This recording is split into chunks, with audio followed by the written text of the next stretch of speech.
Hi, I'm Kevin Castaneda, and this is Kev's Mindset. We talk everything finance, investing, mindset, and productivity. And today we're going to be talking about why the market flip-flopped again, what's going on, why it seems like we just keep going up and down, and it seems like kind of somewhat of a loop, what to do about it, if we're going to see a more substantial dip, and just what's going on in the market. Go ahead and smash that like button if you do enjoy this video, and go ahead and subscribe if you want to watch more of my content in the future. You can also sign up with Public down below if you want to get up to $70 of stock of your choice before we start this video. Now, let's get straight into it.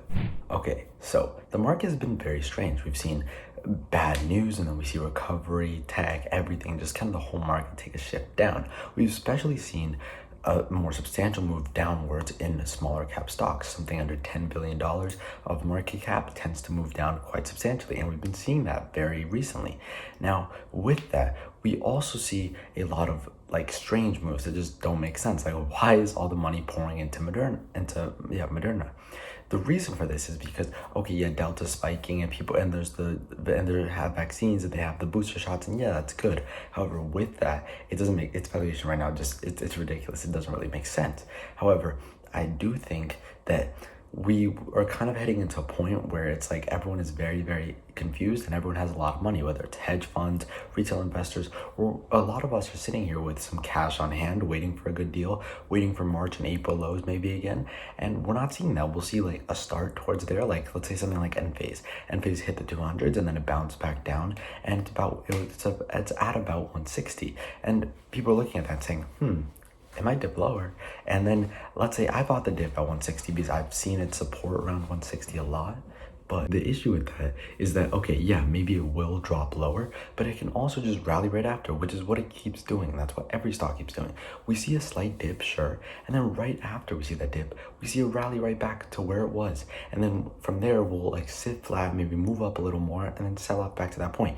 And if you've been watching my videos for a while now, you remember I talked about a yo-yo market, and I think that's what we're in. And in this yo-yo market, I think that we're kind of at a strange point where it's like, okay, we're going up, we're going down, and people just don't know where to park their money. Now, personally, what am I doing and what do I think is the best strategy going forward? I think buying on any dip and dollar cost averaging is probably the best call.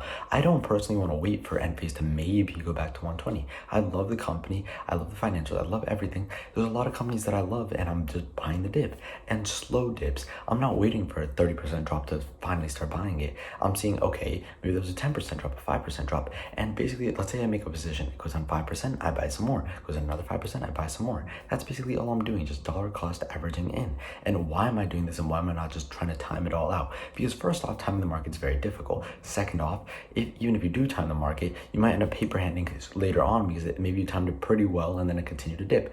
You never know. So it's smarter in my opinion, and this is what I'm doing. This is not financial advice, nor my financial advisor. However, I do think that the best strategy right now, especially for myself, is to just dollar cost average in. Every time I get some more money in a paycheck, I buy a little bit more, buy a little bit more. If I don't have anything to buy, leave it in cash. Why does it hurt so many of you guys to just look at cash in your balance sheet? Like, it's fine. If you have some cash sitting there, awesome.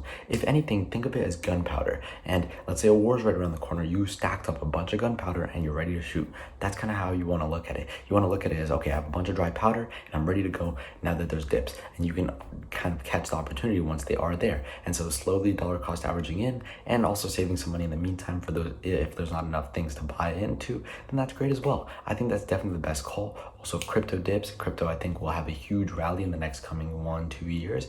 And so I'm definitely looking at that as well.